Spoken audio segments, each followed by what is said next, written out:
करून घ्या सर. हो हो. नमस्ते विद्यार्थी मित्रांनो, आज आपण आपल्या या भागामध्ये आपण जे युनिट पाहत आहोत 202 मधलं 2 नंबरचं युनिट त्या ठिकाणी आपण अभ्यासत आहोत. अभ्यासक्रम विकसन किंवा अभ्यासक्रमाचे आयाम हे जे युनिट आपण अभ्यासत आहोत त्यामधला बराचसा भाग आपण त्या ठिकाणी पाहिलेला आहे. अभ्यासक्रमाची संकल्पना असेल, अभ्यासक्रमाच्या व्याख्या असतील, अभ्यासक्रमाचे मूलाधार असतील, हे मुद्दे आपण पाठीमागच्या काही लेक्चर मध्ये आपण अभ्यासलेले आहेत. तर आजचा जो भाग जो आहे, आज जो आपण अभ्यासणारा जो भाग जो आहे तो म्हणजे अभ्यासक्रमाची ध्येय आणि उद्दिष्टे. अभ्यासक्रमाची ध्येय उद्दिष्टे आपल्याला अभ्यासत असताना किंवा आपण आज ध्येय आणि उद्दिष्टांचा विचार करत असताना हे अभ्यासक्रमाच्या दृष्टिकोनातून किती महत्वाची आहे. अभ्यासक्रम तयार करत असताना त्यामध्ये याचा विचार कशा प्रकारे केला जातो, त्याला समोर त्यांना कसं ठेवलं जातं याचा विचार आज आपण करणार आहोत. यामध्ये अभ्यासक्रमाचे ध्येय आणि उद्दिष्टामध्ये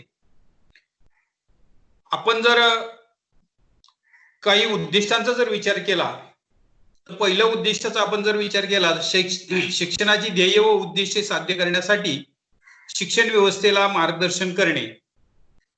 या पहिल्या उद्दिष्टाचा जर आपण विचार केला तर या उद्दिष्टामध्ये आपल्याला एक स्वतंत्र व्यक्ती म्हणून याचा विचार करणं जास्त गरजेचं भासतं. आता एक स्वतंत्र व्यक्ती म्हणजेच कोण, तर इथे आपल्याला विद्यार्थ्याचा विचार करावा लागतो. हा आपल्या अध्यापकाच्या समोर विद्यार्थी अत्यंत महत्वाचं एक विशिष्ट प्रकारचं अध्ययनाचं साधन आहे, त्याचा विचार करणं गरजेचं भासतं. मग हा विचार करत असताना त्याच्यामध्ये आपल्याला सामाजिक दृष्टिकोनातून विचार करणं गरजेचं भासतं. आता सामाजिक दृष्टिकोनातून विद्यार्थ्याचा विचार कसा करावा लागतो, काय करावा लागतो, तर आपल्याला सर्वात महत्वाची गोष्ट अभ्यासक्रम ठरवत असताना आपल्या समोर हा जो घटक आहे, विद्यार्थी हा जो घटक आहे, त्या विद्यार्थ्याचा सर्वांगीण विकास त्या ठिकाणी कसा करता येईल, सर्वांगीण विकास कसा त्या ठिकाणी आपल्याला बांधता येईल, याचा विचार करणं गरजेचं भासतं.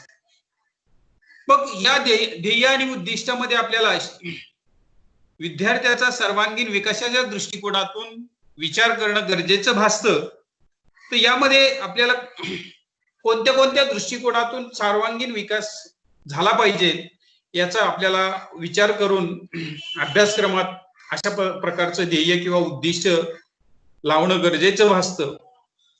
तर विद्यार्थ्याचा सर्वांगीण विकासासाठी त्याच्या गरजा कोणत्या आहेत, चालीरीती कोणत्या आहेत, रूढी परंपरा कोणत्या आहेत, भाषा कोणत्या आहेत, कोणत्या प्रांतात राहतो, त्याची परिस्थिती कोणती आहे, याचा संपूर्णपणे आपल्याला विचार करणं गरजेचं भासतं.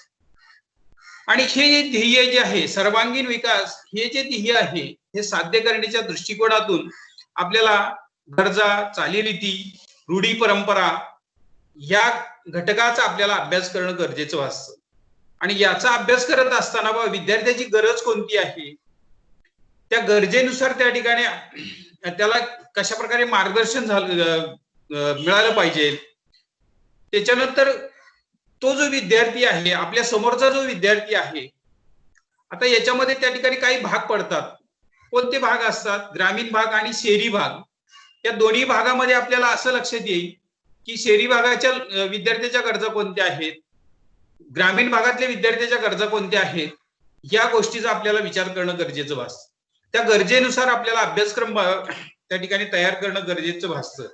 त्या गरजेनुसार त्याचा व्यक्तिमत्वाचा विकास करणं गरजेचं भासतं. यानुसार आता त्या ठिकाणी आपल्याला सर्वात महत्वाची गोष्ट जर विचार केला, ग्रामीण भागातील जर विद्यार्थी आहे त्याची प्रथम गरज आपल्याला कोणती असेल, तर आपल्याला सर्वात महत्वाची आपण जर याचा विचार करत असेल तो कुठे राहतो, त्याची परिस्थिती कशी आहे, त्या ठिकाणी त्याचा जे अभ्यासाच्या दृष्टिकोनातून जे स्तर आहेत म्हणजे बौद्धिक स्तर असेल, मानसिक स्तर असेल, आर्थिक स्तर असेल, याचा विचार सुद्धा आपल्याला या गरजांमध्ये करणं गरजेचं भासतं. केव्हा केव्हा गरजांमध्ये आर्थिक दृष्टिकोनातून आपल्याला ह्या विद्यार्थ्यांचा विचार करणं गरजेचं भासतं आणि आर्थिक दृष्टिकोन ह्या विद्यार्थ्याचा कसा आहे तो आपल्याला सक्षम करण्यासाठी त्याच्या पालकाचा त्या ठिकाणी पालक त्या ठिकाणी कसे आहेत याचा विचार करूनच आपण आपल्याला विद्यार्थ्याच्या दृष्टिकोनातून हे ध्येय जे आहे किंवा हे उद्दिष्ट आहे हे अभ्यासक्रमात आपल्याला समाविष्ट करणं गरजेचं भासतं आणि या गरजेनुसार त्याच्यानंतर त्याच्या चाली रूढी परंपरा ह्या कोणत्या आहेत इकडे सुद्धा आपल्याला विद्यार्थ्याकडे लक्ष देणं गरजेचं भासलेलं दिसून येतं. केव्हा केव्हा ज्या सामाजिक दृष्टिकोनातून जर आपण विचार केला तर सामाजिक दृष्टिकोनातून ज्या चालीरीती रूढी परंपरा ज्या आहेत याचा पगडा त्या ठिकाणी या विद्यार्थ्यावर किती आहे आणि तो पगडा जर त्या ठिकाणी असेल तर केव्हा केव्हा आपल्याला हे लक्षात येतं की ग्रामीण भागामध्ये की मुलींच्या शिक्षणाबाबत असेल, मुलांच्या शिक्षणाबाबत असेल, आर्थिक दृष्टिकोनातून त्या ठिकाणी काही पालकाच्या समस्या असतील, याचा सगळा पगडा त्या ठिकाणी काय झालेला असतो त्या विद्यार्थ्यावर असतो. केव्हा केव्हा आर्थिक परिस्थिती चांगली नसेल तर त्याला शाळेत पाठवलं जात नसतं. केव्हा केव्हा काही समाजामध्ये मुलींना शिक्षण त्या ठिकाणी द्यायचं नाही किंवा मुलींना शिक्षणापासून दूर ठेवायचं, मुलीने फक्त चूल आणि मूल एवढंच त्या ठिकाणी काम करायचं. मुलींच्या बाबतीत त्या ठिकाणी जो दृष्टिकोन त्यांचा वेगळा झालेला असतो की पूर्वीचा ज्या त्या ठिकाणी रूढी परंपरेचा जो पगडा आहे तो पगडा आपल्याला काय करायचा आहे या समाजावरून त्या ठिकाणी दूर करायचा आहे. अशा ज्या काही चालीरीती आहेत मग त्याच्यामध्ये अंधश्रद्धा असतील, इतर काही चालीरूढी असतील की अशा चालीरूढींना आपल्याला काय करायचंय तिजंदेली देऊन आपल्याला यांच्या गरजा ज्या आहेत ह्या गरजा आपल्याला काय करायच्या आहेत की वेगळ्या प्रकारे आपल्याला ह्या दूर कशा करता येतील याची आपल्याला काळजी घेणं गरजेचं भासतं. ह्या चालीरूढी बरोबर त्यांच्या परंपरा असेल, वागण्याची पद्धत कशी असेल, भाषा कोणती आहे, पेहराव कशा पद्धतीने त्या ठिकाणी करतात या गोष्टीचा सगळा आपल्याला साधक बाधक विचार करणं गरजेचं भासतं आणि त्या विचारांतूनच आपल्याला पहिलं ध्येय म्हणजे व्यक्तिमत्वाचा विकास जो आहे, विद्यार्थ्याचा जो व्यक्तिमत्वाचा विकास जो आहे हा विकास झाला पाहिजे, ह्या विकासासाठी हा अभ्यासक्रम ठरवला पाहिजे. अशा पद्धतीने आपल्याला हे पहिलं ध्येय किंवा उद्दिष्ट या ठिकाणी पाहता येतं. ह्या सगळ्या गोष्टीचा विचार करूनच विद्यार्थ्याचा सर्वांगीण विकास साधता येतो याची कल्पना आपल्याला येईल. हे पहिलं उद्दिष्ट किंवा ध्येय आपल्याला पाहता येतं ते म्हणजे कोणतं शिक्षणाचे ध्येय उद्दिष्ट साध्य करण्यासाठी शिक्षण व्यवस्थेला मार्गदर्शन करणे. आपल्याला त्या ठिकाणी शिक्षण व्यवस्था आहे त्या शिक्षण व्यवस्थेला ह्या गोष्टी काही वेळेस त्या ठिकाणी तज्ञ मंडळींना ह्या गोष्टींची आपण आपल्याकडनं सुद्धा एक शिक्षक म्हणून एक सामाजिक घटक म्हणून त्या ठिकाणी आपल्याला ह्या बाबी ज्या आहेत त्या बाबी त्यांच्या निदर्शनास आणून देणं गरजेचं भासतं. म्हणून हे उद्दिष्ट आपल्याला अभ्यासणं अत्यंत महत्वाचं आहे. दुसरं उद्दिष्ट आपल्याला पाहता येईल ते म्हणजे विद्यार्थ्यांमध्ये सामाजिक नैतिक मूल्यांची जोपासना होण्यासाठी मदत करणे. आता आपल्याला विद्यार्थ्यांमध्ये सामाजिक आणि नैतिक मूल्यांची जोपासना अत्यंत महत्वाची बाब आहे. इथं विद्यार्थी जो आहे हा विद्यार्थी आपल्याला असं लक्षात येतं की विद्यार्थी आणि शिक्षक हे दोन्ही जे घटक आहेत हे घटक दोन्ही संभ्रम अवस्थेमध्ये असलेले लक्षात येते. आता कोणत्या कारणामुळे संभ्रम अवस्थेमध्ये असतील तर याची आपल्याला जाणीव करून घेणं त्याची गरज भासते. म्हणजे या विद्यार्थी जो आहे या विद्यार्थ्यांना कोणत्या पद्धतीने आपल्याला अध्यापन करायचं किंवा आपण शाळेत गेल्यानंतर आपल्याला काय शिकायचं ह्या ज्या संभ्रम अवस्था आहेत, विद्यार्थ्याला काय शिकवणं आणि विद्यार्थ्यांच्या मनामध्ये आपण शाळेत गेल्यानंतर आपल्याला काय शिकवलं जाईल किंवा काय करायचं ह्या ज्या संभ्रम अवस्था आहेत ह्या संभ्रम अवस्था त्या ठिकाणी दोन्ही घटकांमधून विद्यार्थ्यांमधूनही आणि शिक्षकांमधून दूर करण्यासाठी आपल्याला बऱ्याचशा काही गोष्टींकडे लक्ष देणं गरजेचं भासतं. यालाच म्हटलं जातं नैतिक मूल्य आणि त्या ठिकाणी सामाजिक मूल्य जे आहे. आता ही जी संभ्रम अवस्था असते केव्हा केव्हा, आता उदाहरणार्थ आता तुम्ही म्हणाल सामाजिक दृष्टिकोन काय असेल या उद्दिष्टामध्ये, तर आपण ज्या त्या ठिकाणी एरियामध्ये आपण ज्या त्या ठिकाणी शालेय परिसरामध्ये आपण काम करत असतो तो परिसर कसा आहे, त्याच्यावर कोणत्या प्रकारचं त्या परिसरामध्ये कोणत्या भाषेचा असेल, कोणत्या त्या ठिकाणी सामाजिक दृष्टिकोनाचा पगडा आहे आणि तो पगडा त्या ठिकाणी आपल्याला दूर करण्यासाठी किंवा आपल्याला या विद्यार्थ्यांना शैक्षणिक प्रवाहामध्ये आणण्यासाठी आपल्याला कोणकोणत्या प्रकारची कामं करावी लागणार आहे आणि तिथं असणारी जी काही मूल्य आहे, नैतिकता जी आहे, त्या नैतिकतेला कोणत्याही प्रकारे आपल्याला काय काय म्हणतात त्याच्या विरोधात न जाता त्याला कोणत्याही प्रकारे स्पर्श न करता ह्या गोष्टींचा आपल्याला काय करायचं आहे की विचार करून सामाजिक समाजाला त्या ठिकाणी काय काय करायचं आहे की आपलेस त्या ठिकाणी करता आलं पाहिजे, समाज घटकाला आपलेस करता आलं पाहिजे, त्यांच्या कोणत्याही प्रकारच्या वादाला आपल्याला बळी पडता कामा नये किंवा आपल्याला वाद निर्माण होईल असं कोणत्याही प्रकारचं वर्तन आपल्याकडनं घडणार नाही याची पुरेपूर काळजी घेऊन मगच त्या ठिकाणी आपल्याला काय करायचं आहे, अध्यापन असेल, अध्ययन असेल, याला सामोरं जायचंय. म्हणजे ही जी संभ्रम अवस्था आहे, किंवा आपण एखाद्या एरियामध्ये ज्यावेळेस परत त्या एरियामध्ये जात असतो तिथं अध्यापन करण्याच्या दृष्टिकोनातून आपण काम घेतलेलं असतं, त्यावेळी बऱ्याचशा वेळेस आपल्याला भाषा जी आहे त्या भाषेची जी समस्या आहे त्या भाषेच्या समस्येला आपल्याला सामोरं जावं लागतं. आपण पाहत असतो की बऱ्याच वेळा काय होतं की ठराविक अंतरानंतर भाषा बदलतात.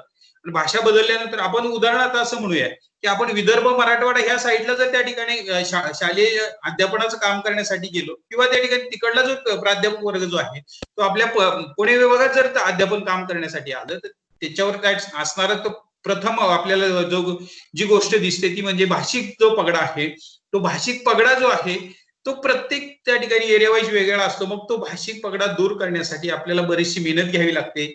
तिथल्या त्या ठिकाणी काही पद्धती आपल्याला शिकाव्या लागतात, त्यांच्याबरोबर तशा पद्धतीने वागावं लागतं. म्हणजेच आपल्याला समाजाला न दुखवता आपलं अध्यापनाचं काम अत्यंत व्यवस्थित करता येणं गरजेचं भासतं. तिथल्या लोकांशी समरूपपणे काम करता आलं पाहिजे. याचा अभ्यास करून त्या ठिकाणी ही जी सामाजिक आणि नैतिक मूल्यांची यांची जोपासना त्या ठिकाणी करून आपल्याला अभ्यासक्रम निर्मितीत त्या ठिकाणी याचा सहकार्य लाभलं पाहिजे. हे आपल्याला दुसरं उद्दिष्ट पाहता येतं किंवा दुसरं ध्येय पाहता येईल याची कल्पना आपल्याला येईल. पुढचं मूल्य आपल्याला त्याच्या उद्दिष्ट किंवा ध्येय आपल्याला पाहता येईल ते म्हणजे विद्यार्थ्यांमध्ये विविध क्षमतांचा विकास करणे.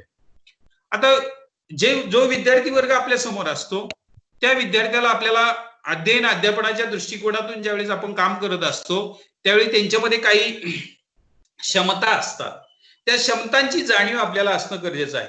आता कोणकोणत्या क्षमता असतात तर आपण पाहत असतो की तार्किक क्षमता. आता ही जी तार्किक विद्यार्थी जो आहे ही तार्किक क्षमता त्या ठिकाणी विद्यार्थ्यामध्ये जास्त असते. आपण पाहतो की लहान मुलांमध्ये तार्किक दृष्टिकोनातून खूप असं आपण असं म्हणतो प्रश्न त्या ठिकाणी निर्माण झालेले असतात. तर्क करण्याची त्यांच्यामध्ये त्या ठिकाणी काय असते, विशिष्ट प्रकारची ऊर्जा असते आणि ही ऊर्जा जी आहे ह्या ऊर्जेला आपल्याला काय करायचं आहे की अध्यापनाच्या माध्यमातून अध्ययनाच्या माध्यमातून चालना द्यायची आहे. आता तार्किक म्हणजे काय की तर्क करणे, एखादी गोष्ट त्या ठिकाणी आपल्याला दिसत नसताना सुद्धा त्याच्यावर विचार करायला लावणं, एखाद्या गोष्टीचा अंदाज बांधणं, एखादी गोष्ट त्या ठिकाणी होत नसेल तर ते आपल्याला ती कशी होईल या दृष्टिकोनातून विचार करायला प्रवृत्त करणं म्हणजेच तार्किकता. म्हणजे दिसत नसणाऱ्या गोष्टींना सुद्धा त्या ठिकाणी वास्तव्यात आणण्याचं त्या ठिकाणी जे काम केलं जातं त्याला तार्किक दृष्टिकोन असं म्हटलं जातं. मग हा जो तार्किक म्हणजे विचार शक्तीला चालना देण्याच्या दृष्टिकोनातून आपल्याला काय केलं पाहिजे, या विद्यार्थी वर्गाला आपल्याला प्रवृत्त केलं पाहिजे. चांगल्या प्रकारे त्यांच्यात ही जी क्षमता आहे ही क्षमता वाढीस कशी लागेल याची आपण काळजी घेतली पाहिजे. या दृष्टिकोनातून आपल्याला विद्यार्थ्यांचा विचार करणं गरजेचं भासतं. जशी तार्किक क्षमता आहे तशी दुसरी क्षमता म्हणजे आपल्याला सर्जनशीलता. आता जसं जसं त्या ठिकाणी ही तार्किक क्षमता त्या ठिकाणी वाढत जाते तशाच प्रकारे सर्जनशीलता म्हणजे काय, नवनिर्मिती. नवनिर्मितीमध्ये अनेक विविध प्रकार असतात. ज्या काही गोष्टी त्या ठिकाणी तुम्हाला करता येतील त्याला आपण नवनिर्मिती असतो. मग त्या ठिकाणी यालाच त्या ठिकाणी नवनिर्मितीला असं म्हटलं जाईल. साहित्य असेल, साहित्य म्हणजेच लेखनासारखे प्रकार असतील, इतर त्या ठिकाणी कला कौशल्य असेल, मग या नवनिर्मितीमध्ये अनेक वेगवेगळ्या प्रकारच्या शाखा मोडतात आपल्याला. असं काही नाही की फक्त साहित्य निर्मिती व्हावी म्हणजेच त्या ठिकाणी सर्जनशीलता, अशातला भाग नाही. की जे आपल्या बुद्धीला पटेल त्याची नवनिर्मिती करणं म्हणजेच सर्जनशीलता. मग प्रत्येक विद्यार्थी त्या ठिकाणी काय असतो, एकाच गोष्टीवर त्या ठिकाणी काय असतो की पूर्णपणे अवलंबलेला नसतो. त्याची जी सर्जनशीलता असते त्याची वेगवेगळ्या प्रकारची असते. कोणाला त्या ठिकाणी गाता येतं, कोणाला वादन करता येतं, कोणाला नृत्य करता येतं, कोणाला अभियंता त्या ठिकाणी या दृष्टिकोनातून विचार करता येतो, कोणाला मेडिकल या दृष्टिकोनातून विचार करता येतो. म्हणजे विविध शाखांनी त्या ठिकाणी काय करायचंय आपल्याला, की नवनिर्मिती आहे. या नवनिर्मितीला त्यांना प्रोत्साहित करणं, त्यांच्या असणाऱ्या कलेला त्या ठिकाणी वाव देणं, म्हणजेच त्या ठिकाणी सर्जनशीलता. नवनिर्मिती म्हणजे कोणतीही नवनिर्मिती असू दे. आता या नवनिर्मितीमध्ये आपल्याला आपण पाहतो की कोणाला कविता करता येतात, कोणाला वेगवेगळ्या प्रकारचे लेख लिहिता येतात, अनेक लेखक निर्माण होतात. परत काही काही आपल्याकडे आपण पाहतो की ह्या आपल्याकडे सर्वात महत्वाची गोष्ट म्हणजे आपण जे सांस्कृतिक कार्यक्रम घेतो आणि त्या सांस्कृतिक कार्यक्रमामध्ये तुमच्या अंतर्गत मनामध्ये ज्या लपलेल्या कला आहेत त्या कलेला वाव देतो, त्या बाहेर काढण्याचा प्रयत्न करतो, त्याला सर्जनशीलता असं म्हटलं जातं. तुमच्या असणाऱ्या छुप्या असणाऱ्या किंवा लपलेल्या त्या ठिकाणी ज्या कला आहेत त्या बाहेर काढण्याचं काम म्हणजे सर्जनशीलता. ही बी क्षमता ह्या शिक्षकांनी ओळखली गेली पाहिजे आणि त्याच्यातून विद्यार्थ्यांना प्रोत्साहित करता आपल्याला आलं पाहिजे. अशा काही क्षमता आहेत, तार्किकता आहे, सर्जनशीलता आहे, विधायक कल्पकता आहे बा, की चांगल्या काही विधायकता म्हणजे चांगल्या कल्पना ज्या आहेत त्या चांगल्या कल्पना आपल्याला मांडता आल्या पाहिजे. विधायक दृष्टिकोनातून कल्पना मांडता आल्या पाहिजे, की त्याच्यापासून कोणाला काही तोटा झाला नाही पाहिजे. अशा प्रकारच्या काही कल्पना असतात आपल्या डोक्यात, काही काही कल्पना त्या ठिकाणी सुचलेल्या असतात की त्या सामाजिक दृष्टिकोनातून खूप चांगल्या असतात, की आपल्याला शाळेमध्ये विद्यार्थ्यांचे त्या ठिकाणी अभ्यासाच्या दृष्टिकोनातून कसा विचार करता येईल, विद्यार्थ्यांना त्या ठिकाणी येणे जाण्याच्या दृष्टिकोनातून त्यांच्या समस्या कशा सोडवता येईल, अशा काही ज्या संकल्पना असतील, अशा काही त्या ठिकाणी प्रत्येक जण आपापली बाजू मांडत असताना शिक्षकांच्या दृष्टिकोनातून दिसून येत असतो, की आपण केव्हा केव्हा असं म्हणत असतो की प्रत्येक विषयानुरूप त्या ठिकाणी आपल्याला काही काही मुलांमध्ये कल्पकता दिसून येत असतात. काही काही मुलांचा अभ्यास कसा करायचा या दृष्टिकोनातून काही कल्पकता असतात. ते प्रत्येक जण आपल्या त्या कल्पकता मांडण्याचा काय करत असतो, प्रयत्न करत असतो. पण त्या कल्पकता अशा असाव्या की कोणालाही मारक नसल्या पाहिजे, कोणालाही त्याच्यापासून कोणत्याही प्रकारचा तोटा झाला नाही पाहिजे. अशा विधायक कल्पना त्या ठिकाणी काय करता आल्या पाहिजे, विद्यार्थ्यांना मांडता आल्या पाहिजे, त्यांना त्या कल्पना मांडण्यासाठी प्रोत्साहित करता आलं पाहिजे. हे शिक्षकाचं काम आहे. अशा काही क्षमता आपल्याला या ठिकाणी दिसून येतात. त्याच्यानंतर भाषिक क्षमता.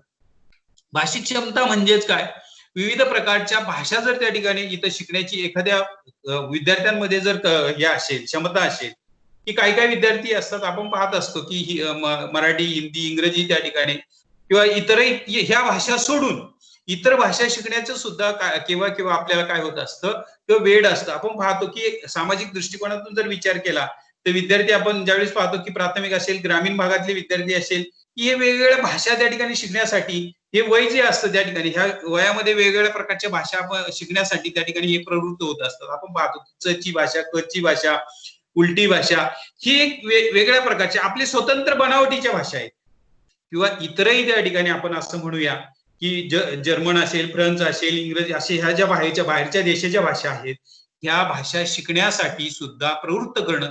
त्याच्यासाठी तुम्हाला माहित आहे की आता जो नवीन त्या ठिकाणी जे शैक्षणिक बदल झालेला आहे, त्या नवीन शैक्षणिक बदलामध्ये या गोष्टीवर त्या ठिकाणी मोठ्या प्रमाणात भर दिला गेलेला आहे, की प्रथम काय केलेलं आहे, भाषेच्या दृष्टिकोनातून विचार केला. प्रथम आपल्याला असं लक्षात येतं की 1ली ते 5वी पर्यंत मातृभाषेमध्ये शिक्षण द्यायचं आणि मातृभाषेनंतर त्या ठिकाणी त्यांनी सांगितलं की ज्या विद्यार्थ्याला जी भाषा आवडेल त्या भाषेमध्ये अभ्यासक्रम पूर्ण करण्यासाठी त्याला पूर्ण स्वातंत्र्य असेल. कोणत्याही भाषेमध्ये त्या ठिकाणी मग तो इंग्रजीमध्ये इंग्रजी माध्यम निवडू शकतो, इंग्रजी, हिंदी असेल, मराठी असेल, ह्या प्रत्येक वेगवेगळ्या प्रकारच्या भाषा निवडून तो आपला अभ्यासक्रम पूर्ण करू शकतो. याला पूर्ण स्वातंत्र्य देण्यात आलेलं आहे. अशा प्रकारच्या भाषा कौशल्याच्या दृष्टिकोनातून भाषिक क्षमता वाढावी, त्याला चांगल्या प्रकारची भाषा बोलता यावी, या दृष्टिकोनातून आपण विचार करणं गरजेचं भासतं. आता आपण जर पाहिलेलं आहे की जागतिक लेवलची जर आपण भाषा पाहिलं की ज्याला आता आपण इंग्रजी असे म्हणत असतो, ती जर शिकण्याची मुलांची संकल्पना असेल, मुलांची क्षमता जी असेल तर ही ओळखून त्यांना तशा प्रकारचे वर्ग चालवणे, त्यांना तशा प्रकारचं मार्गदर्शन करणे, अशा प्रकारे आपल्याला त्यांच्यामधल्या क्षमता ओळखता आल्या पाहिजे. ही भाषिक दृष्टिकोनातून क्षमता आपण त्या ठिकाणी पाहता येतं. नंतर संशोधन वृत्ती असेल, मुलं आपल्याला माहित असतात की फार चौकस असतात. ह्या चौकस बुद्धी म्हणजेच काय, याला संशोधन वृत्ती असं म्हटलेलं असतं, की वेगवेगळ्या काहीतरी त्या ठिकाणी शोधून काढणं आणि ते शोधून काढणं म्हणजेच त्या ठिकाणी संशोधन वृत्ती वाढीस लागते. आपल्या अभ्यासक्रमामध्ये सुद्धा तशाच प्रकारच्या काही गोष्टी लावल्या गेल्या पाहिजे की मुलांची संशोधन वृत्तीला वाव मिळाला पाहिजे, त्याच्यातून त्यांनी काहीतरी नवीन निर्मिती केली पाहिजे. ह्या गोष्टी आपल्याला दिसून येतात. की संशोधनातून काहीतरी आपल्या अभ्यासक्रमाच्या दृष्टिकोनातून काही संशोधन झालं पाहिजे, विज्ञानाच्या दृष्टिकोनातून संशोधन झालं पाहिजे, इतिहासाच्या दृष्टिकोनातून संशोधन झालं पाहिजे, भूगोलाच्या दृष्टिकोनातून संशोधन झालं पाहिजे. म्हणजे ह्या काही मुलांच्या ज्या चौकस बुद्धी आहेत, ह्या चौकस बुद्धीतून आपल्या लक्षात येतं की संशोधन वृत्ती वाढीस लावण्यासाठी अशा प्रकारे काही गोष्टी अभ्यासक्रमात लावणं गरजेचं आहे. आणि त्या दृष्टिकोनातूनच अभ्यासक्रम तयार केला जातो आणि मग विद्यार्थ्याच्या बुद्धीलाही चालना दिली जाते. अशी ही जी संशोधन वृत्ती असेल म्हणजे नव्याने शोध लावणं, तशाच प्रकारे आपल्याला दुसरी महत्वाची गोष्ट म्हणजे की गणिती क्षमता जी आहे, की काही विद्यार्थ्यांमध्ये आपण पाहत असतो की लहान वयात कुठेतरी आपण बऱ्याचशा क्लिपा सुद्धा पाहत असतो की लहान मुलं त्या ठिकाणी अगदी लहान असताना 1-2 वर्षाची मुलं असताना त्यांना संपूर्ण पाढे येणं, काही गोष्टीत आपल्याला लक्षात येतं की आता काल परवाची एक क्लिप जर त्या ठिकाणी फिरत असेल, एक मुलगी आहे, त्या मुलीला त्या ठिकाणी कोणत्याही आपल्या म्हणजे नाव असेल, इतर देशाबद्दलची माहिती असेल, इतर काही जनरल नॉलेज असेल, म्हणजे अशा प्रकारचे जे मुलांमधील काही क्षमता आहेत, या गोष्टी त्या ठिकाणी पाहून त्या विद्यार्थ्यांना तशा पद्धतीने आपल्याकडे काय झालं पाहिजे, वर्ग उपलब्ध करून दिले पाहिजे. उदाहरणार्थ गणिती दृष्टिकोनातून जर आपण विचार केला तर आपल्याकडे बरेचशे वेळेस असतात की गणितासारख्या वेगवेगळ्या प्रकारच्या काय केल्या जातात, आपल्याकडे परीक्षा घेतल्या जातात. त्या परीक्षेमध्ये ह्या मुलांना काय केलं जातं, प्रवृत्त केलं पाहिजे की बाबा रे तुझं गणित चांगलं आहे, त्या ठिकाणी चांगल्या प्रकारे त्या ठिकाणी गणितात काय करू प्रगती करू शकतो. तर तशा पद्धतीने आपल्याकडे काय केलं जातं, जसं आपण हिंदी भाषाबद्दल आपण त्या ठिकाणी बोलतो, हिंदी भाषेत जर त्या ठिकाणी आपल्याला काय करायचं असेल, प्रगती करायची असेल, तर राष्ट्रभाषा असेल, प्रवीण असेल, पंडित असेल, ह्या ज्या परीक्षा त्या ठिकाणी हिंदी भाषेमध्ये घेतल्या जातात, तशाच प्रकारच्या ऑलिम्पियड सारख्या आपण त्या ठिकाणी पाहिलं असेल तर गणितातली त्या ठिकाणी काही गोष्टी त्या ठिकाणी पुढे येण्यासाठी गणितीय परीक्षा घेतल्या जातात. याच्यासाठी मुलांना काय केलं जातं, आपल्याला प्रवृत्त केलं पाहिजे, ह्या त्यांच्या क्षमता ओळखल्या पाहिजे. की विद्यार्थ्यांना शिकवत असताना आपल्या समोर जे कोणत्या प्रकारचे विद्यार्थी आहे, कसे आहेत, त्या विद्यार्थ्यांना ह्या आपापल्या त्या ठिकाणी गुणांना वाव देण्यासाठी त्यांना काय केलं जाईल, पुढाकार घेऊन त्यांना तशा पद्धतीने त्या ठिकाणी शिक्षणाबाबत प्रवृत्त केलं पाहिजे.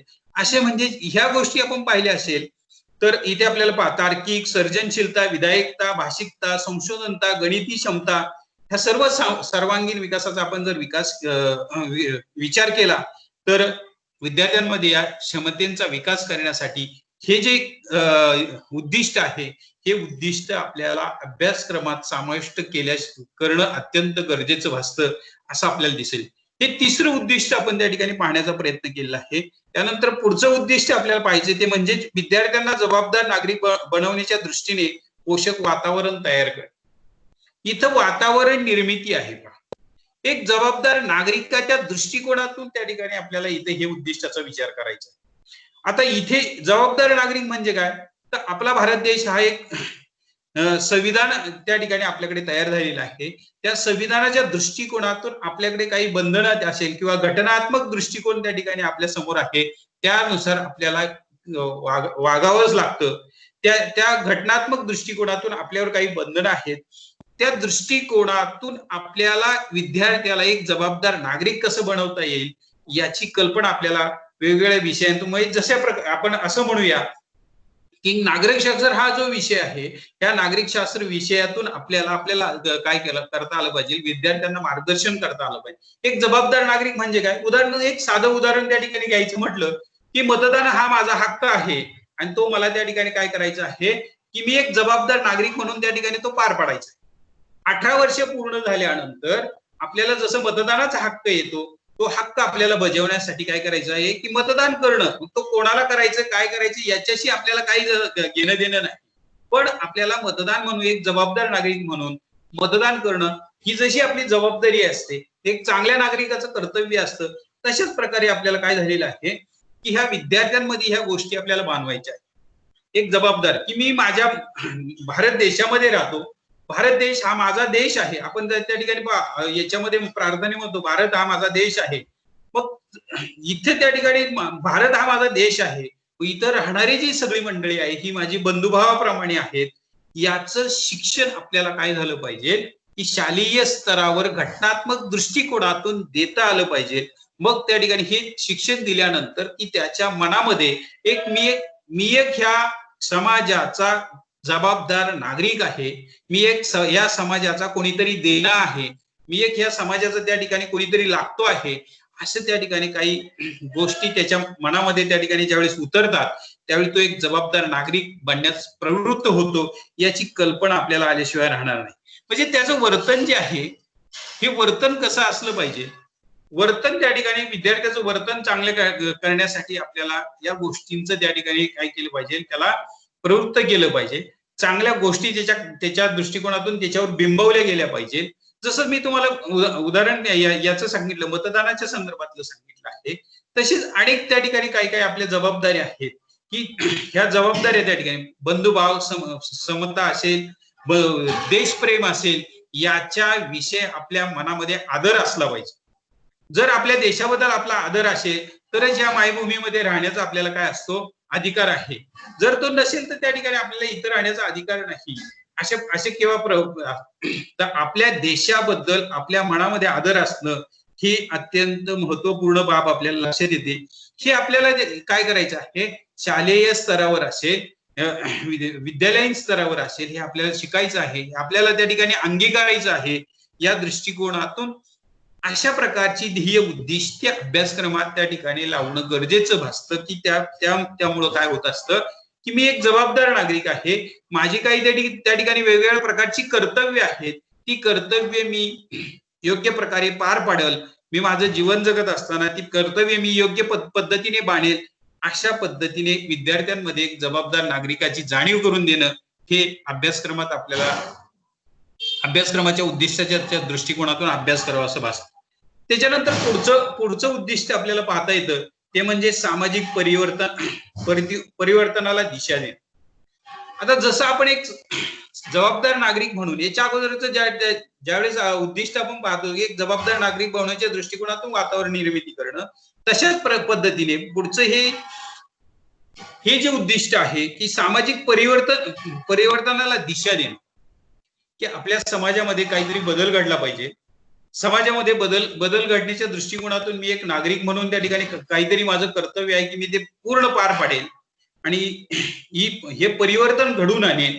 या दृष्टिकोनातून आपल्या प्रत्येक मुलामध्ये सामाजिक विकासाच्या दृष्टिकोनातून आपल्यामध्ये काय झाली पाहिजे की जाणीव झाली पाहिजे की मी एक नागरिक म्हणून ह्या समाजाचं देणं लागतं, म्हणून समाज परिवर्तन किंवा समाज विकासाच्या दृष्टिकोनातून मी विचार करेन. कोणत्याही प्रकारे समाज विघातक दृष्टिकोनातून माझ्याकडनं काही कार्य होणार नाही, कोणत्या प्रकारचं काम होणार नाही, याचा आपल्याला सतत विचार करणं गरजेचं असतं. समाज हा काय आहे, सतत परिवर्तनशील असलेला आपल्याला दिसून येतो, सतत बदल असलेले काही दिसून येत असतात. मग ह्या बदलाला आपल्याला सामोरं जायचं आहे. यामध्ये समाजातील होणारे जे बदल आहेत त्या बदलाच्या दृष्टिकोनातून आपल्याला ह्या समाजातील असणाऱ्या लोकांना आपल्याला जागृत करता आलं पाहिजे. तिथे जागृतीच्या दृष्टिकोनातून आपल्याला विकास साधता आला पाहिजे, काहीतरी परिवर्तन घडवता आलं पाहिजे. ह्या दृष्टिकोनातून विद्यार्थ्याला विचार करायला लावणारा अभ्यासक्रम तयार करणं हे आपल्याला गरजेचं या उद्दिष्टाच्या दृष्टिकोनातून योग्य वाटतं आपल्याला असं दिसून येईल. तर जे अपेक्षित जे समाज परिवर्तन जे आहे ते कोणकोणतं असेल की प्रथम मी तर असं म्हणेल की विद्यार्थ्याला त्या ठिकाणी समाज परिवर्तन घडवायचं असेल तर पहिलं माझं जे कर्तव्य आहे ते कोणतं आहे, तर मी असं म्हणेल की शिक्षण घेणं, शाळेत जाणं. आणि मग ते शाळेत गेल्यानंतर मला त्या ठिकाणी काय झालेलं आहे की माझी जी जबाबदारी आहे ते पहिलं की मला शिक्षण घेणं. शिक्षण घेतल्यानंतर माझं जे कुटुंब आहे त्या कुटुंबाला मला सदन करणं, कुटुंबामध्ये असणारी त्या ठिकाणी जी परिस्थिती आहे, मग सामाजिक परिस्थिती असेल, आर्थिक परिस्थिती जी असेल, या परिस्थितीला मला दूर करणं. जर मी त्या ठिकाणी चांगल्या प्रकारचं जर शिक्षण घेतलं, चांगल्या प्रकारचं त्या ठिकाणी शिक्षणातून त्या ठिकाणी मी काही व्यावसायिक शिक्षण घेण्याचा प्रयत्न केला तर माझी जी आर्थिक दरी जी आहे, आर्थिक दरी माझी त्या ठिकाणी काय होणार आहे, दूर त्या ठिकाणी करण्यासाठी मला प्रयत्न करावे लागतील. यालाच म्हटलं जातं सामाजिक परिवर्तन.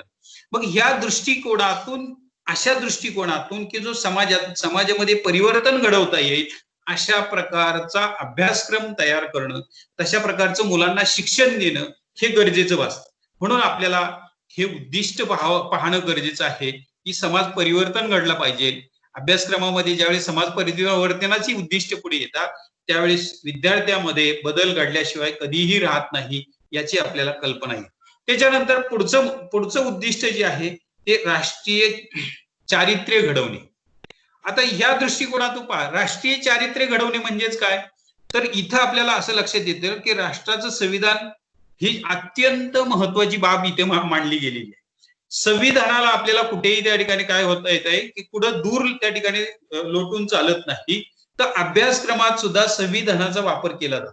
आता अभ्यासक्रमात संविधानाचा वापर करत असताना तुम्हाला माहित आहे की ज्यावेळेस तुम्ही बीएड त्या ठिकाणी सारखा अभ्यासक्रम पूर्ण करत असाल तर त्यावेळेस ह्या बीएड अभ्यासक्रम पूर्ण करत असताना आपल्याकडे काही संविधानातील काही बाबी आपल्याला अभ्यासाव्या लागतात. त्या कोणत्या बाबी असतील, संविधानाने त्याच्यात काही मूल्य त्या ठिकाणी लावले याचा आपल्याला अभ्यास करावा लागतो. संविधानाने काही गाभाभूत घटक लावलेले आहेत याचा आपल्याला अभ्यास करावा लागतो. संविधानाने काही जीवन कौशल्य त्या ठिकाणी अभ्यासक्रमात लावलेली आहेत याचाही आपल्याला अभ्यास करावा लागतो. यालाच म्हटलं जातं घटनात्मक काही तरतुदी आहेत. ह्या तरतुदी आपल्याला अंमलात आणणं गरजेचं भासतं, याचा अभ्यास करणं गरजेचं भासतं की तो जे घटक असेल ते युनिट आहे त्या युनिटामध्ये त्या ठिकाणी हे किती लावलेले आहेत, या युनिट मधनं त्या ठिकाणी आपल्याला विद्यार्थ्यांच्या गळी किती उतरवायची आहे, एखादा घटक असेल त्या घटकामधून देशाबद्दलचं प्रेम असेल, समता असेल, बंधुत्व असेल, ह्या ज्या गोष्टी ज्या आहेत त्या गोष्टी त्या ठिकाणी विद्यार्थ्यांच्या गळ्यात कसं उतरवता आलं पाहिजे, इथं जे तत्वज्ञानाची जोड देऊन त्या ठिकाणी विद्यार्थ्यांना आपल्या देशप्रेमाबद्दल कसं प्रवृत्त केलं पाहिजे ही ते वेगवेगळ्या घटकावर अवलंबून असतं. वेगवेगळ्या घटकातनं कोणकोणत्या प्रकारची जीवनमूल्य त्या ठिकाणी प्रतीत होतात, गाभूत घटक कोणते प्रतीत होतात, मूल्य कोणती प्रतीत होतात याची आपल्याला जाणीव असणं गरजेचं भासतं. त्याच्यातनच काय होत असतं की राष्ट्रीय चरित्र घडल्याशिवाय कधीही राहत नाही. आता हे राष्ट्रीय चरित्र घडत असताना याच्यात आपल्याला काय केलं पाहिजे, संविधानाची जी परंपरा आहे ती कशावर अवलंबलेली आहे, तर इतिहासावर आहे. तर हे इतिहासाबद्दल आपल्याला आदर असणं गरजेचं आहे. आपला इतिहास कोणता आहे, आपल्याला आपल्या इतिहासाबद्दल त्या ठिकाणी आदर असणं गरजेचं आहे.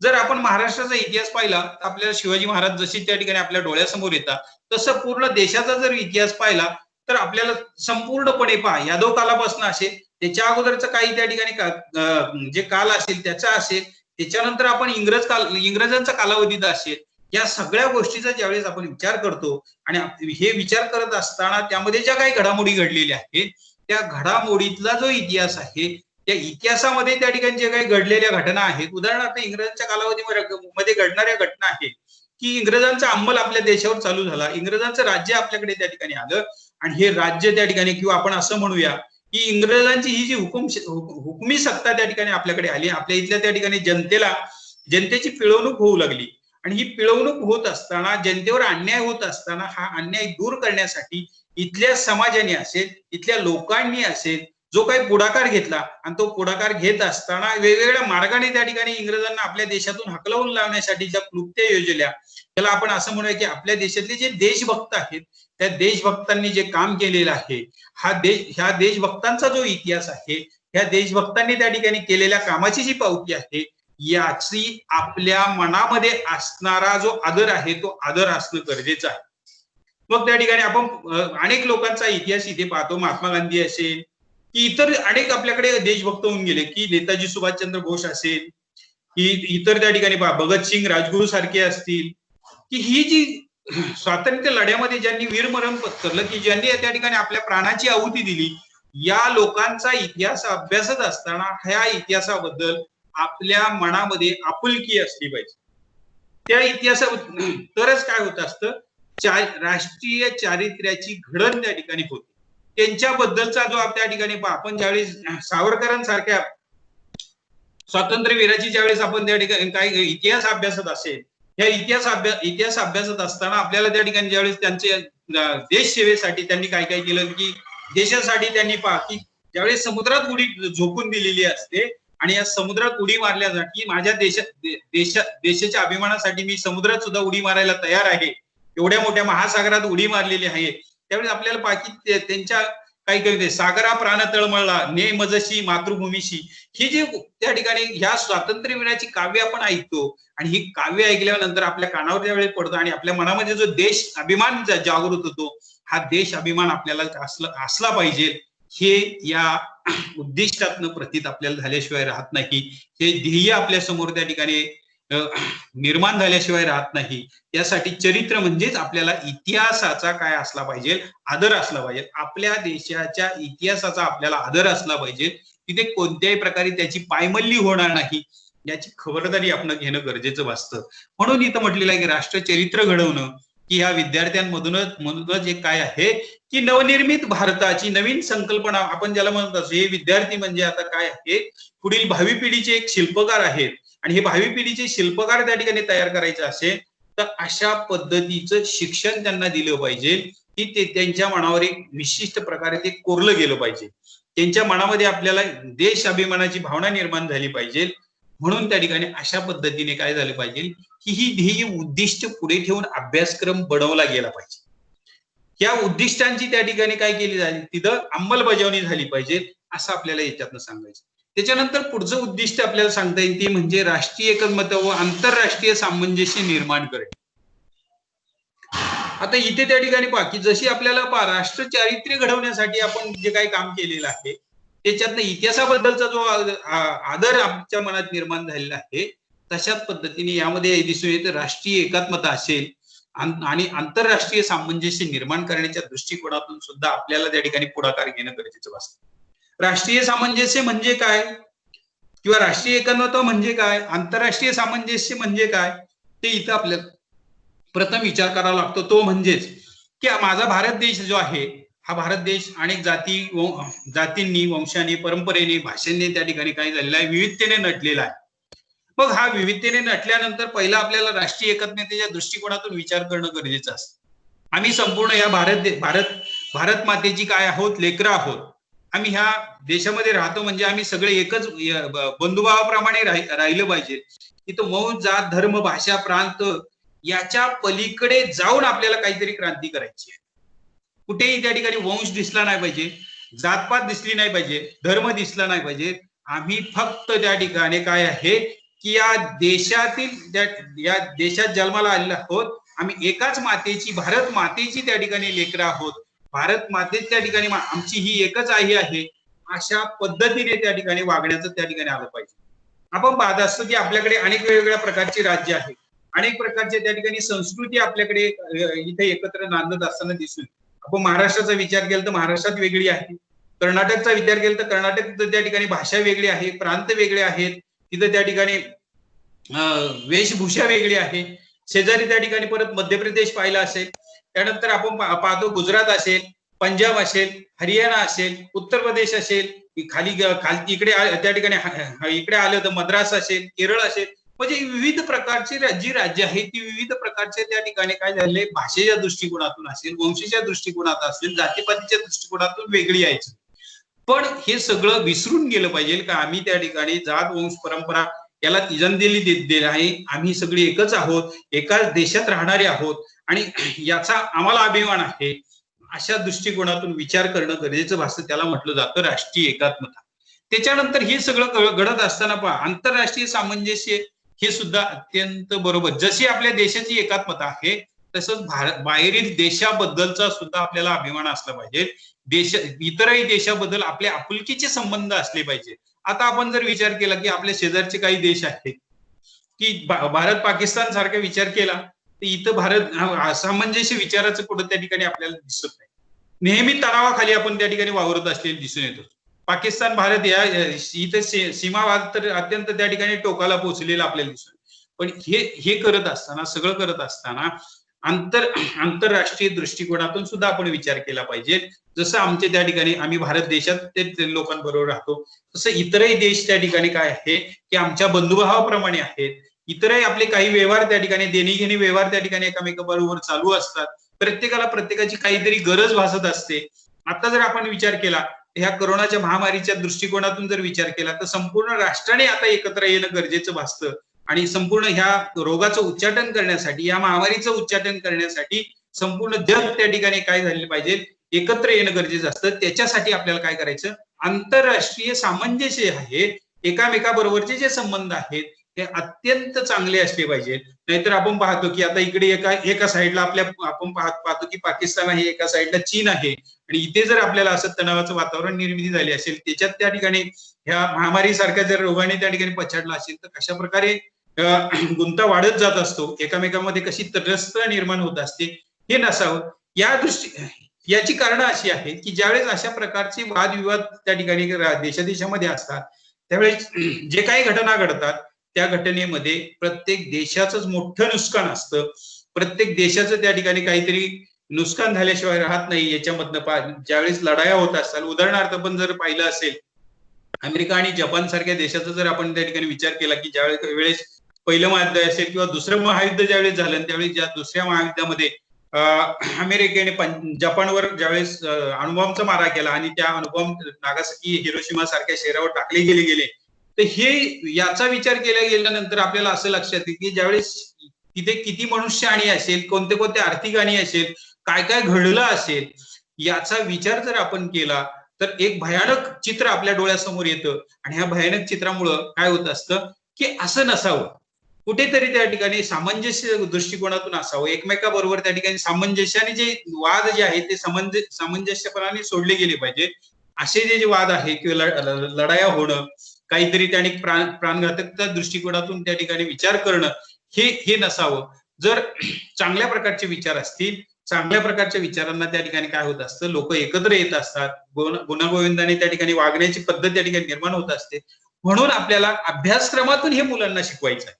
असं जर त्या ठिकाणी आपण राहिलो तर आपल्याला त्या ठिकाणी प्रथम आपण कशापासून सुरुवात केली पाहिजे, आपल्या कुटुंबापासून सुरुवात केली पाहिजे की माझ्या कुटुंबामध्ये राहणारे सगळे सदस्य जसे माझे आहेत, तसेच माझ्या त्या ठिकाणी माझ्या कुटुंबाच्या शेजारी असणारी जी घरं आहेत तीही त्या ठिकाणी तशाच पद्धतीने राहता आली, माझे सगळे आम्ही बंधुभावाप्रमाणे राहू, किंवा गावातील सगळी त्या ठिकाणी जसं कुटुंबात नंतर घरा शेजारचं घर, नंतर इतर वस्ती असेल, वस्तीनंतर गाव असेल, गावानंतर आपण पाहत असतो की असं हा विस्तार वाढत जातो. हे सगळे माझे त्या ठिकाणी नातेसंबंधातील मंडळी आहेत, सगळे माझेच आहेत. असा जर विचार केला तर खरोखर राष्ट्रीय एकात्मता असेल किंवा त्या ठिकाणी आंतरराष्ट्रीय सामंजस्य असेल, हे निर्माण होण्यास त्या ठिकाणी अजिबात कोणत्याही प्रकारच्या समस्या येणार नाही. ह्या मुलांच्या मनामध्ये आपल्याला काय करायचे आहेत की अभ्यासक्रमाच्या माध्यमातून बिंबवायचे आहेत, आणि त्याच्यातूनच बिंबवल्यानंतरच त्या ठिकाणी काय होणार आहे की हा घटक जो आहे किंवा हे उद्दिष्ट साध्य झाल्याशिवाय कधीही राहणार नाही, याची आपल्याला कल्पना येते. त्यानंतर पुढचं उद्दिष्ट आपल्याला पाहता येईल अभ्यासक्रमाचं, ते म्हणजे विद्यार्थ्यांना भावी जीवनात जीवन जगण्यासाठी समर्थ बनवणं.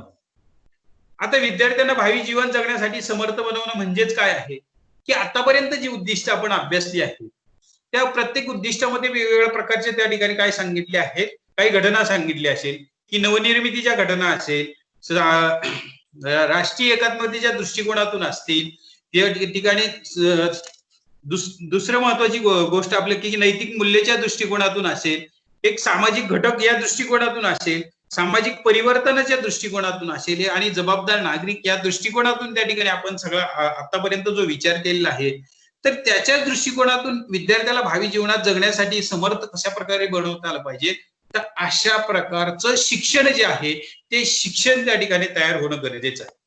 म्हणजेच त्या ठिकाणी नुसतं शिकायचं म्हणजे आपल्याला केव्हा केव्हा पाहत असतो की काय केव्हा नुसतं शिकत राहणं, पण ते शिक्षण जे आहे व्यावहारिक त्याचा किती दृष्टिकोन आहे, सामाजिक किती दृष्टिकोन आहे, आर्थिक किती दृष्टिकोन आहे, याचाही विचार करणं गरजेचं भासतं.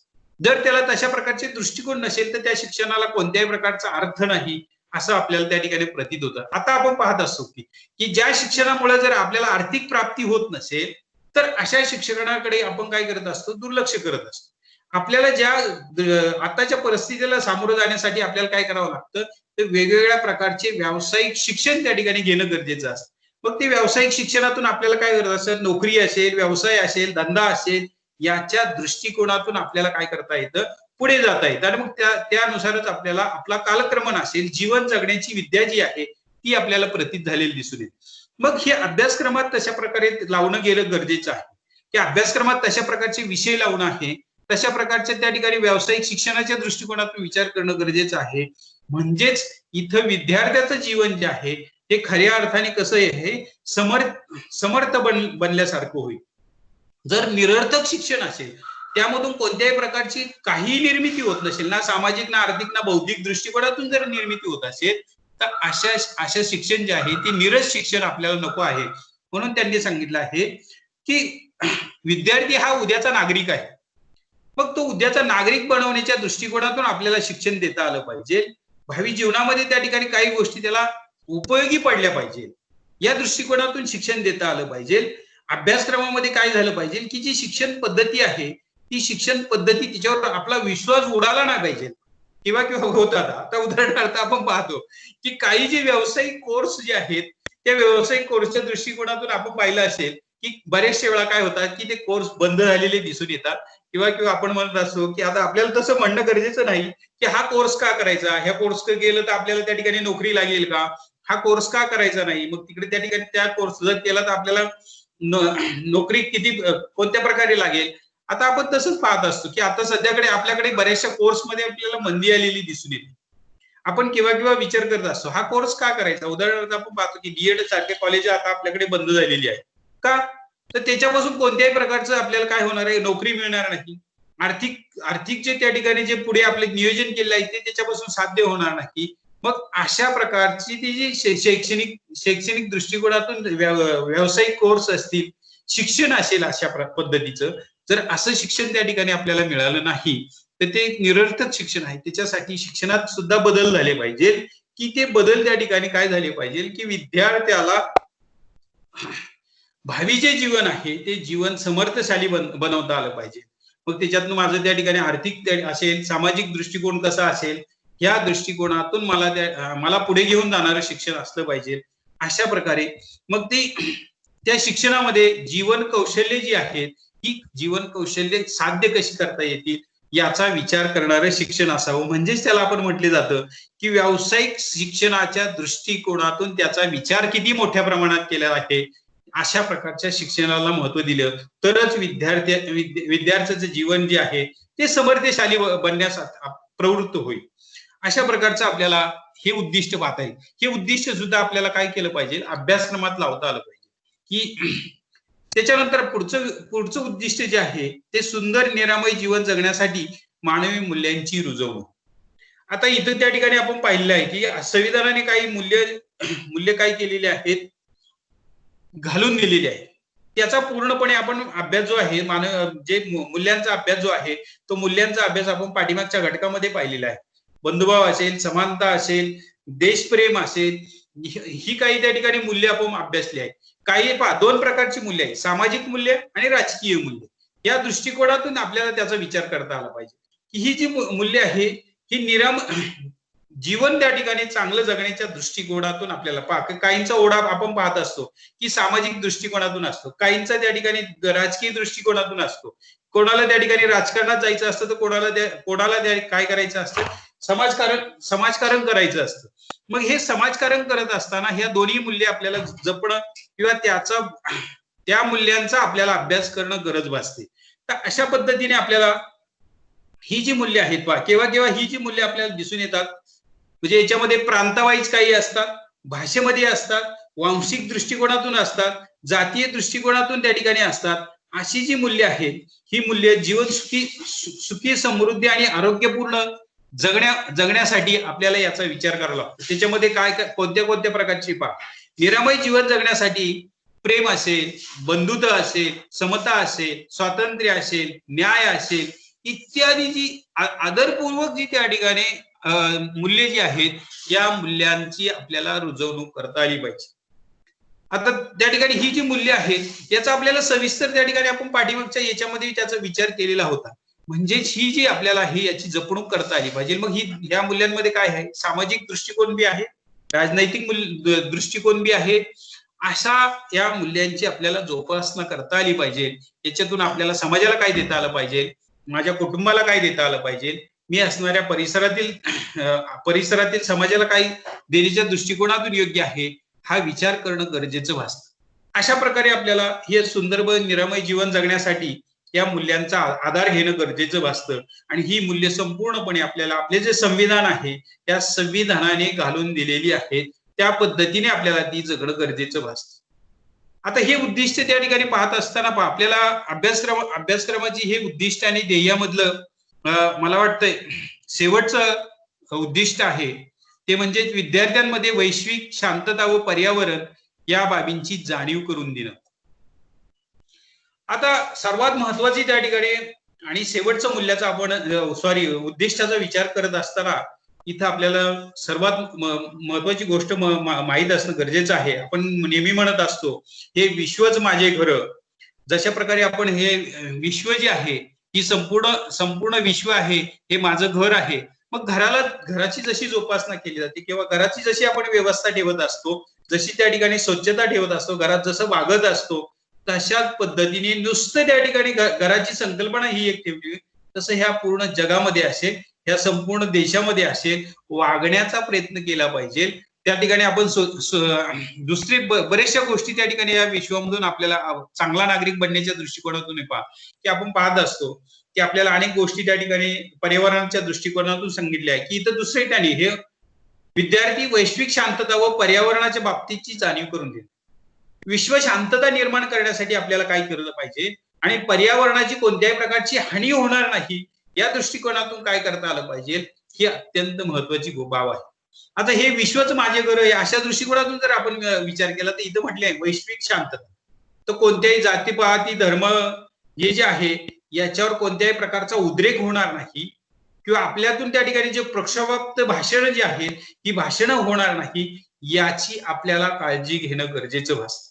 कोणत्याही देश असेल, कोणताही प्रांत असेल, कोणतंही राज्य असेल तिथे कोणत्याही प्रकारचे वादविवाद निर्माण होणार नाही याची खबरदारी आपल्याला घेणं गरजेचं भासतं. आता इथूनच आहे. आता आपण केव्हा विचार करत असतो वैश्विक शांतता निर्माण करण्यासाठी आपण एक काय तर असं म्हटलं जातं की थेंबे थेंबे तळे साचे. आपण जर त्याचा विचार केला, आपण एका व्यक्तीने जर विचार केला तर त्याच्यातनं काय होत असतं की समाजाचा दृष्टिकोन त्याच्यातनं तयार होतो. समाजाचा दृष्टिकोन तयार तसा झाला की राज्य पातळीवर असेल, देश पातळीवर त्याचे त्या ठिकाणी काय होत असतात की विशिष्ट विचार त्या ठिकाणी प्रगट होत असतात, प्रवृत्त होत असतात आणि त्याच्यातूनच देश पातळीवर असेल, बाह्य त्या ठिकाणी जागतिक दृष्टिकोनातून त्या ठिकाणी त्याचा विचार होतो आणि तशा पद्धतीने आपल्याला काय होत असतं की जागतिक शांतता त्या ठिकाणी नांदावी या दृष्टिकोनातून विचार करता येईल असं मला तरी वाटतं.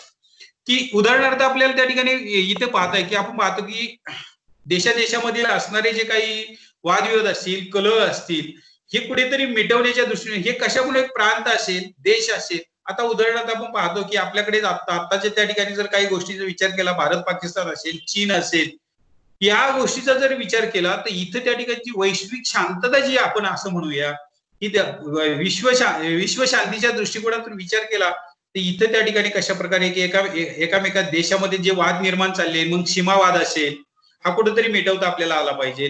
त्या ठिकाणी काही धार्मिक वाद असतील ते मिटवता आले पाहिजे, काही जातीयवाद असतील हे कुठेतरी मिटवता आले पाहिजे. याच्यामधनं काय आहे की मनुष्याची ज्यावेळेस आपण विरुद्ध विचार करत असतो, एक वेगळा विचार करत असतो, तिथून मनुष्याची हानीच होणारी आहे. पण एक चांगला विचार आपल्याला काय करत असतो, एक विश्व शांतता निर्माण करण्याच्या दृष्टिकोनातून त्या ठिकाणी काय केलं पाहिजे, विद्यार्थ्यांपर्यंत अशा मूल्यांची रुजवणूक करणं गरजेचं भासतं.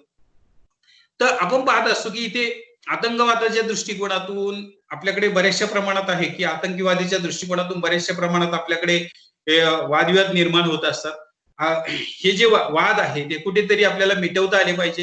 हे आतंकवाद कुठेतरी जो भेडसावणारी समस्या, आतंकवाद ही जी सर्वात मोठी प्रत्येक देशाला भेडसावणारी जी समस्या आहे ही आतंकवादी समस्या आपल्याला कुठेतरी काय करता आली, त्याचा निपात करता आला पाहिजे.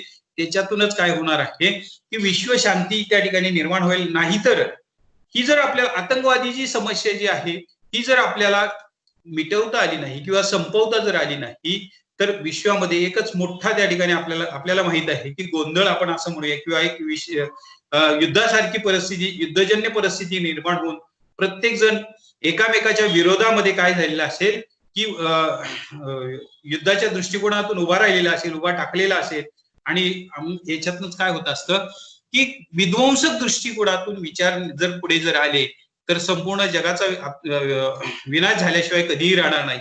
तसं हे जशी विश्वशांतीच्या दृष्टिकोनातून आपल्याला काही विचार सांगता येतात तसं पर्यावरणाच्या दृष्टिकोनातून आहे की आपण पाहतो की पर्यावरणाच्या दृष्टिकोनातून आपल्याला काय विचार करता येईल, हे मूल्य आपल्याला त्या ठिकाणी कशी रुजवता येईल, पर्यावरणाच्या दृष्टिकोनातून विचार करणं हे मूल्य आपल्याला विद्यार्थ्यांमध्ये कसं रुजवता येईल, की पर्यावरणाच्या दृष्टिकोनातून काय काय हानिकारक आहे.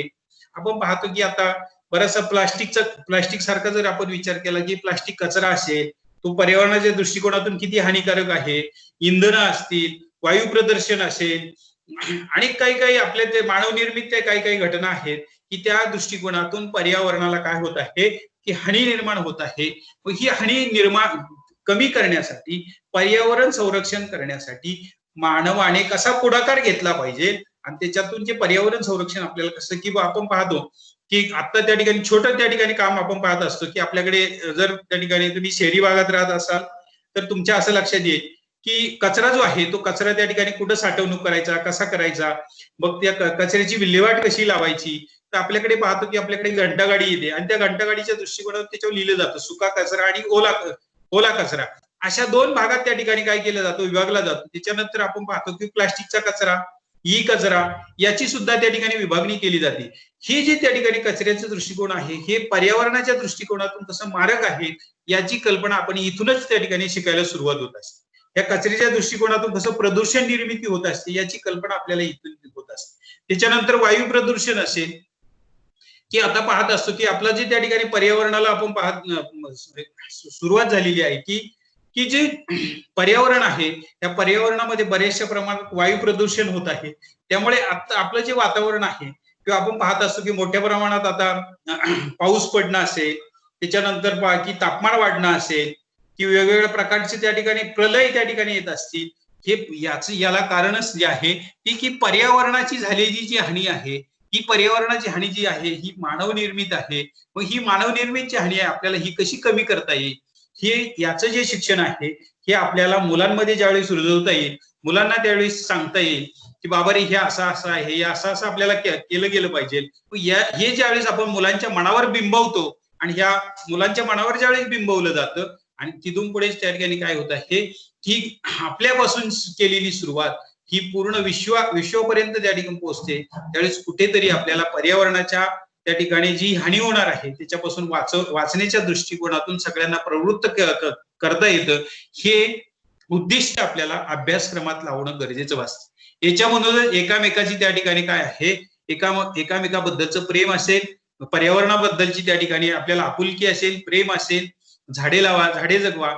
जर त्या ठिकाणी आपण पाहतो की मोठ्या प्रमाणात आपण पाहतो की झाडांची जर कत्तल केली गेली की झाडे तोडली गेली, एक कालावधी आपल्याला त्या ठिकाणी असा लक्षात येत होता की भरपूर प्रमाणात जंगल तोड झाल्यामुळं आपल्याकडे पावसाचं जे प्रमाण आहे ते कमी झालं होतं.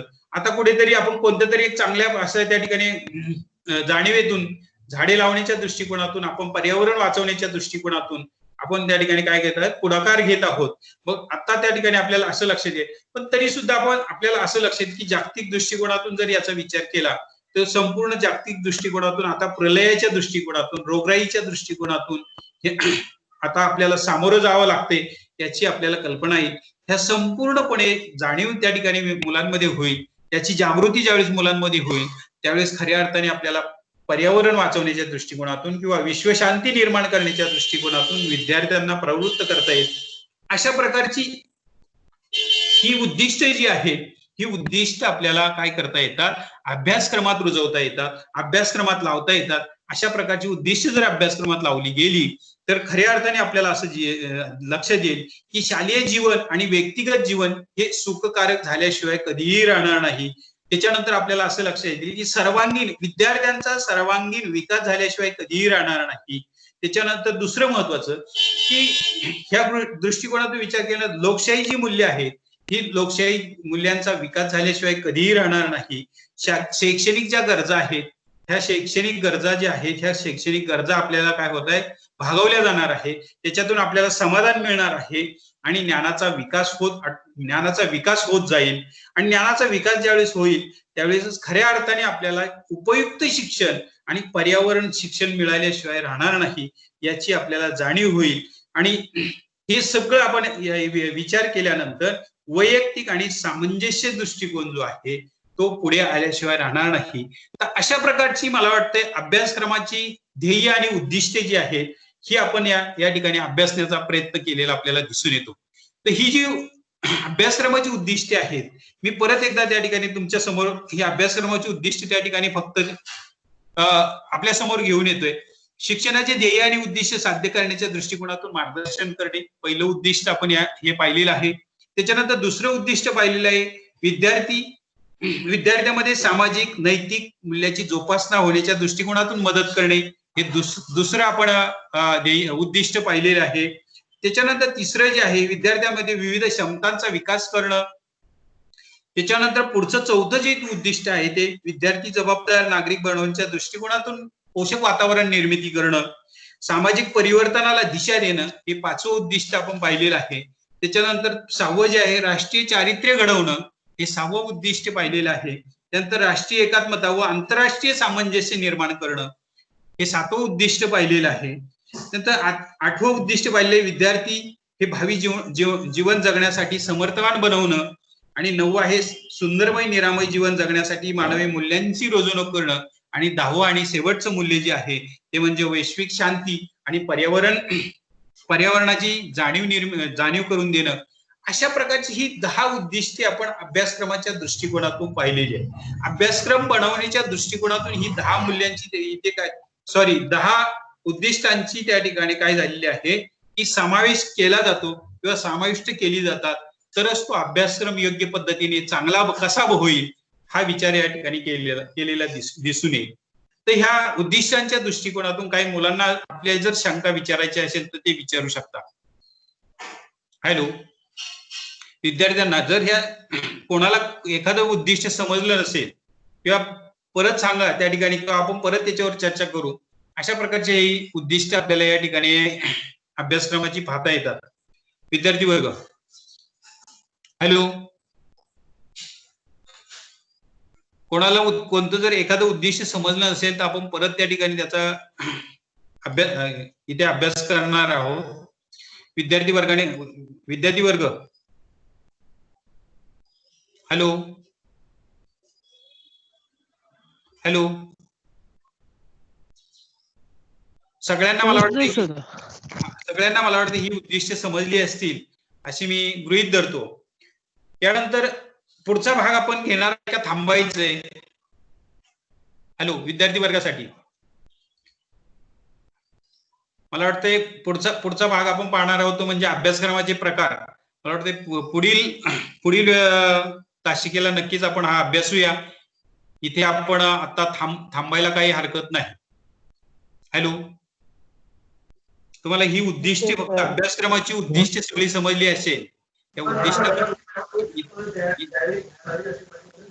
Thank you very much, Speaker. I wish to draw the attention of the government towards the grave and urgent plight of fishermen living in the coastal stretch of Michael Kisland to develop the forum from 5 to 4 years. Such fishermen. Hello. Hello. Hello Raut sir, सर्व पुढल्या तासिकेला आपण हे प्रकार बघूया. Hello Raut sir, आपण इथे या ठिकाणी आजची तासिका इथे संपवत आहोत. परत विद्यार्थी वर्गासाठी धन्यवाद. Thank you sir. ओके.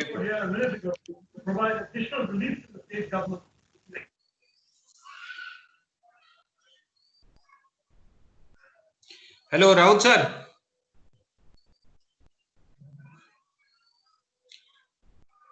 धन्यवाद.